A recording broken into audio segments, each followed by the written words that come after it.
It is 8 minutes after 7 o'clock here on this Monday morning. We start the new day and new work week under partly cloudy skies, 24 degrees with a wind chill of 9 degrees this morning. Local information that makes a difference. Here's your regional weather. Perhaps my tolerance for the cold is increasing, but was out this morning brushing off the cars with all the snow that fell and actually didn't really feel like it felt that bad, but a wind chill of 9 makes me think perhaps otherwise. At any rate, today we'll see a slight chance of continued early snow with cloudy skies throughout the day. Temperatures in the upper 30s. A south wind will shift from the northwest this afternoon at 15 to 25 miles an hour. A gradual clearing tonight. Lows around 8 degrees. Wind chills between 5 and 5 below zero as north-northwest winds will be at 15 to 25 miles per hour tonight. Sunny skies on Tuesday, a high of 17 degrees. Again, wind chills between 5 and 5 below zero, and northwest winds at 10 to 20 miles an hour. Clear skies Tuesday night, lows of 2 degrees below zero. Wind chills between 5 and 15 below zero, and northwest winds at 10 to 20 miles an hour. Wednesday sunny, a high of 18. Cloudy Thursday, highs in the upper 30s, and Friday sunny, temperatures in the lower to mid-20s. Across central Illinois here on this Monday morning. Right now, some scattered snowfall in Bloomington, 25 degrees, 24 in Hayworth, 24 in Leroy, 23 in Farmer City, 24 in Champaign, 25 in Monticello, 27 in Decatur, Mount Pulaski and Lincoln, 29 degrees in Springfield. It's 26 in Peoria. In Clinton, 24 degrees under partly cloudy skies. Wind chills of 9 degrees. South winds at 20 miles an hour. 81% humidity. 10 miles of visibility here this morning. Get the latest in local weather at DeWittDailyNews.com. From Regional Radio, DeWittDailyNews.com, and the WHOW app. This is local information making a difference. Top of the morning news time is 10 minutes after 7 o'clock, and coverage of news is brought to you by Baum Chevrolet Buick in Clinton, your Silverado headquarters.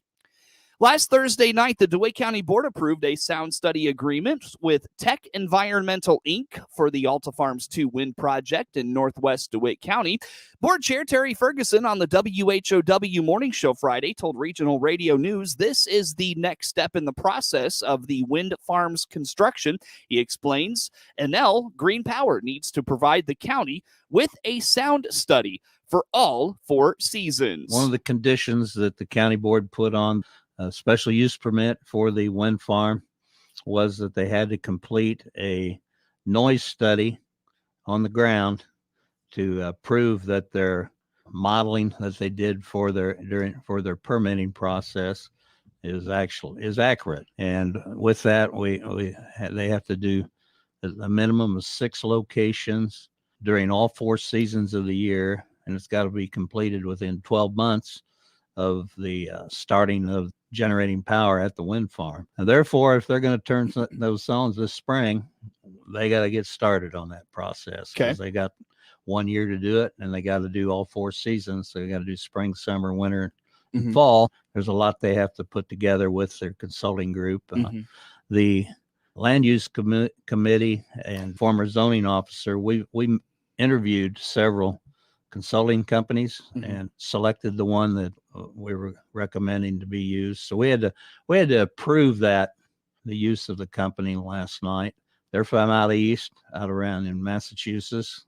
Got a lot of experience, and what intrigued us about them was that their process involved having people on the ground physically observing the study as it's completed. Got to set up their monitors. Like if a truck comes by and makes a lot of extra noise, they can hit the button, notate that there was background noise that wasn't expected during that process, so they can filter it down to what's truly part of the noise that's attributed to the wind turbine. Thursday night, the board was questioned why there wasn't a sound study done before the wind farm was put up. Ferguson explains the mitigations of the sounds if the sound study turns up any issues for property owners near the turbines. That's why we put the condition on there. Enel, Trade Winds, they provided sound engineers that did it with computer models. Some of the noise levels with their models showed that they were going to be right at the maximum limit allowed by the Illinois Pollution Control Board at some individuals' homes.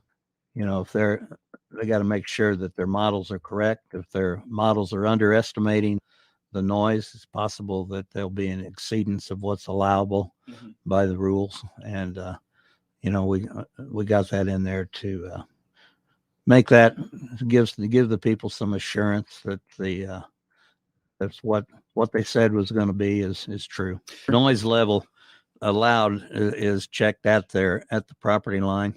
There's some things that they can do to temper the noise. They can either slow the turbines down. There's a different kind of blade there's a low noise blade that you can use on the turbines to reduce the noise level. And I guess as long as the noise levels are met, there's no violation. If there's an exceedance, I would say that Enel has a problem. They're going to have to make some corrections. According to Ferguson, and Tech Environmental will select 6 sites to study and indicates the winter time is when the noise is most audible, as the ground is often frozen with the crops out of the ground as well. 2021 was a tough year for the Clinton Police Department because of several veteran officers moving on from the police force. Clinton Police Chief Ben Lowers feels fortunate they've been able to fill those spots quickly in the last few months. He points out many departments are not having the kind of luck they are. Yeah, well, coming out of summer, kind of a trend here in law enforcement recently. If you follow different social medias of departments, retirements are at an all-time high and different things. Coming out of summer, we were going along pretty confident there till July, 1st of August, and we had 4 vacancies in the department over about a 6 or 8 week period of time due to a couple moved up retirements and a couple officers exploring avenues outside of law enforcement. So we had 4 vacancies. We have filled 2 of those with Officer Cook and Officer Flogger, both transfers from the Decatur and Mount Zion area. Great to have them on. They have finished their field training and are out on solo patrol now, assuming their own solo shifts. We've got a 3rd verbal commitment that we look forward to bringing on to the department maybe towards the end of this month, 1st of February. And that just leaves us 1, but that certainly leaves us in pretty good shape. And, but looking ahead, it's become a challenging hiring pool right now. We went to a different program wherein we're using the National Testing Network to reach a little broader audience and a broader applicant pool. And we just finished our testing there and have several on a higher list to choose from. So, but we're in pretty good shape there. With new officers now on the force, the chief explains they've had to do some reshuffling. Detective Todd Ummel retired early last year. His spot is now filled, and other officers on the force have moved around to new roles. And with that, we've had some shuffle inside the department. Officer David Morris has assumed the role, or is currently assuming the role, of investigations and obtaining some training to fill that slot of the vacancy of our former detective Todd Ummel. A lot to go with that, but just some different assignments within the department, some shuffling around, some shuffling of shifts and things like that. But everybody seems to be keeping a pretty positive attitude and has weathered the bigger part of the storm, I should say. Gosh, I don't want to jinx it, but really, really looking at that, the applicant pool is very difficult to wade through, because quite frankly, if you look around, there are a lot of vacancies in a lot of agencies and a lot bigger agencies. For the first time, it has been a common occurrence where we hire officers. They start with a small department like ours, receive their training, go through the academy, maybe get a couple years of experience, and then move on to a larger department. And quite frankly, for the first time ever in my 25-year career, we're seeing somewhat of the opposite, where maybe officers have started with a larger department or something and maybe looking to go to a smaller department in maybe a more law enforcement supportive community. The chief indicates a young officer anymore almost has his pick of where he wants to go due to all the vacancies across the country. It's 18 minutes after 7 o'clock here on this Monday morning. Again, we start the new day and new work week under partly cloudy skies, 24 degrees. It feels like 9 degrees outside with winds this morning from the south at 20 miles an hour. We've got plenty more coming up on WHOW. New trucks and SUVs are coming here at Baum Chevrolet Buick in Clinton. This is Scott Baum. Yes, we have new inventory arriving, and you can see what will arrive right on our website. Just click on the pre-order and reserve tab. From there, you will find vehicles in transit and vehicles in production. Or just call our sales staff and we'll help. Find Silverados, Equinoxes, Blazers, including Tahoes and Suburbans, as well as our complete Buick line of SUVs. BaumChevyBuick.com, right from the start. 18 minutes after 7 o'clock here on this Monday morning, top of the morning. I'm Seth Lawrence with you folks today for this expanded local newscast. Flags at Illinois state buildings were lowered for 3 days to honor a child welfare worker who was stabbed to death this month. Governor J.B. Pritzker ordered U.S. and Illinois flags be set at half staff starting at sunrise last Thursday in honor of Deidre Silas, a child protection specialist for the Department of Children and Family Services. Flags were to be returned to their traditional spot at sunset Saturday. The 36-year-old was responding to a call about possibly endangered children at a home in Thayer, south of Springfield, back on January 5th. She was met at the door by an assailant who stabbed her and fled, according to authorities. 32-year-old Benjamin Reed has been charged with first-degree murder, aggravated battery, and unlawful restraint. Officials say Reed lived in the home and was related to one or more of the 7 children residing there. He's held without bond in the Sangamon County Jail. Silas, who for years worked with troubled children in the Department of Juvenile Justice, had just joined DCFS last summer. Family members say even as a teenager, she had volunteered to work with children. Governor J.B. Pritzker is celebrating a new regional logistics center that will provide more access to reproductive health care in southeastern Illinois. The center in Fairview Heights is a joint effort between Planned Parenthood of St. Louis and the Granite City-based Hope Clinic. The goal is to coordinate care for those needing services, including abortions, to in-state and out-of-state women, says Governor Pritzker. That's not a right that should stop at a state line, but it's a right that far too many women can only access because we in Illinois have chosen to make sure there is access to the care that they need.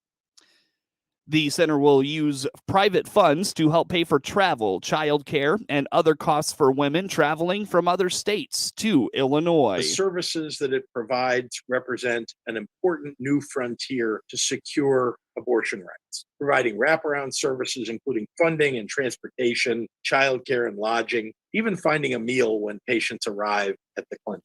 There is no income or distance requirement to access the services. Illinois firefighters are being urged to schedule regular physicals and cancer screenings. This is Firefighter Cancer Awareness Month, and Illinois Fire Marshal spokesperson J.C. Fultz says it's so important for those in the profession to really take care of themselves. Cancer is the most dangerous and unrecognized threat to the health and safety of firefighters, according to the Firefighter Cancer Support Network. And really, the goal of that campaign is to raise awareness about getting screened, always doing those yearly physicals. We can't stress that enough, of the importance of getting screened. Fultz adds firefighters are at a higher risk for cancer because they are exposed to so many carcinogens. He says, unfortunately, it's a risk that comes with the job. Here's a frightening stat for you, too. According to the National Institute of Occupational Safety and Health, firefighters face a 9% increase in cancer diagnosis and a 14% increase in cancer-related deaths compared to the general public. Why is that? Firefighters are exposed to a lot more carcinogens. Fultz adds another vital component is proper decontamination after a fire, which can greatly reduce the transmission of carcinogens.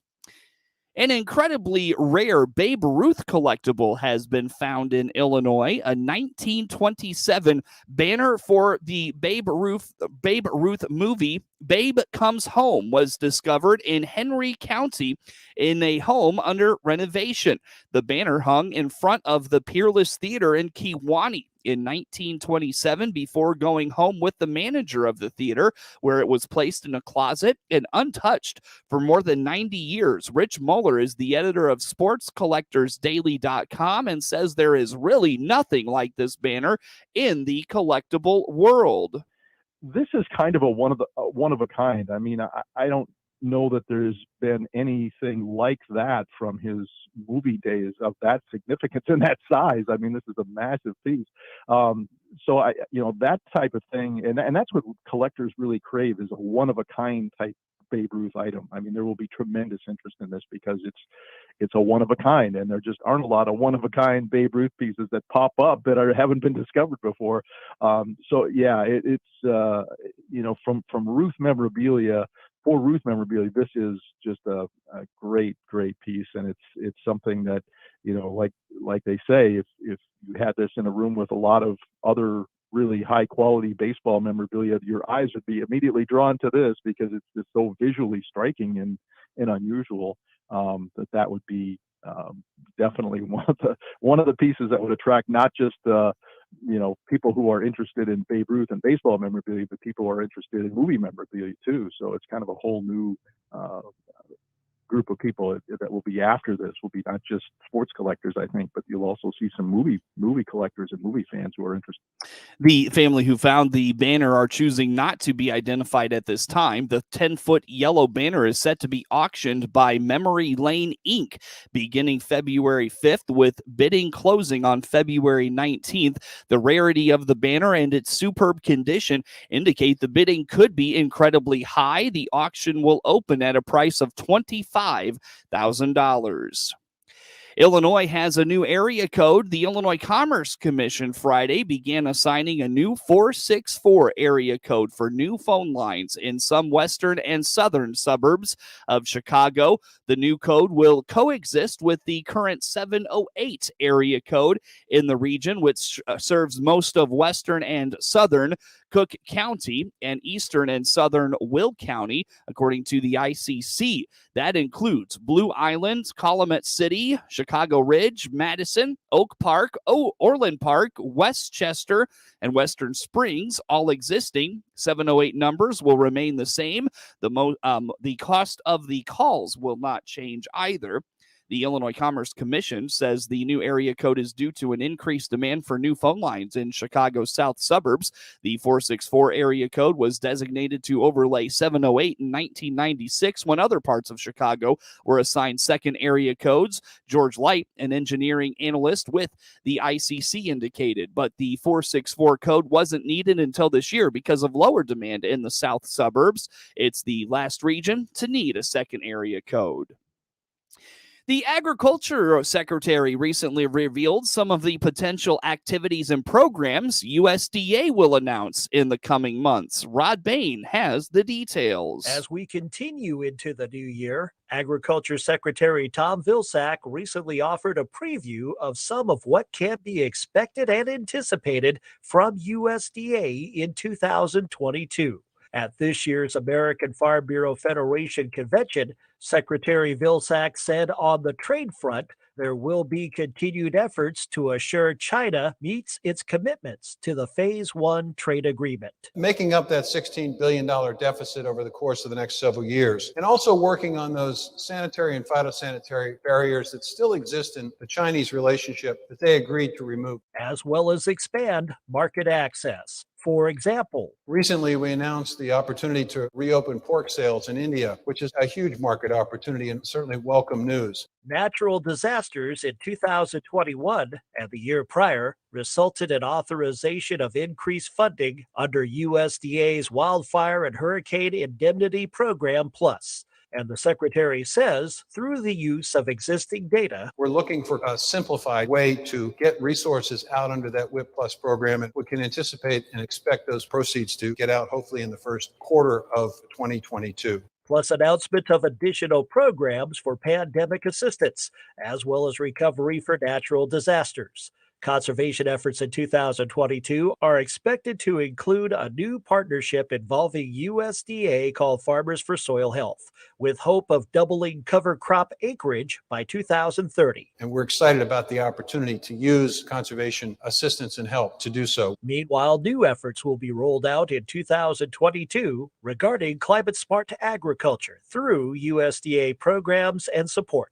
We know that it's important for us to fund pilots and demonstration projects because we don't know everything we need to know. And through pilots and demonstration projects, we can encourage farmers to come together, establish climate-smart smart practices, establish those climate smart commodities, and do it in a way that makes sense on the ground. Also expected to continue this year, high-speed broadband development and expansion. So over the course of 2022, you're going to see additional announcements concerning the availability of those resources to significantly improve broadband access. I'm Rod Bain reporting for the U.S. Department of Agriculture in Washington, D.C.